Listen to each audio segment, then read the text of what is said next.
মধ্যে হাত তালি দিয়ে আর পাল্টানোর দরকার, পাল্টানোর দরকার, চাই বিজেপি সরকার। রুকো যারা। রেলের কড়া সিদ্ধান্ত, বিনা টিকিটে 500 টাকা, মহিলা কামরায় ঢুকলেই 2500 টাকা ফাইন, ভিক্ষে করলে 2000 টাকা। নতুন নিয়ম চালু রেলে।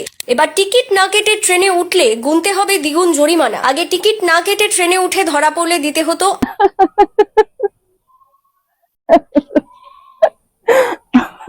সবাই কি ভেবেছিল যে এই সরকার আসলে মনে হয় আমরা মানে গায়ে হাওয়া লাগিয়ে ঘুরে বেড়াবো, হ্যাঁ, যা ইনকাম করছি আরো বেশি। এখন ট্রেনের মধ্যে হাত তালি দিয়ে আর পয়সা তোলা যাবে না। আমারও হাসি পাচ্ছে, আমিও বলেছিলাম পাল্টানো দরকার। এখন আমারও চাকদার জায়গা ভেঙে দিচ্ছে। হ্যাঁ, এখন আমি কার কাছে জানাবো? এখন তো যারা আমাদের বলেছিল এখন তারা আমাদের দেখে হাসছে, বলছে ঠিক হয়েছে, ট্রেনে উঠে ভিক্ষা করা যাবে না। স্টেশনে তো দোকানগুলো গেলই, এবার ভিখারিরাও বলছে পাল্টানোর দরকার।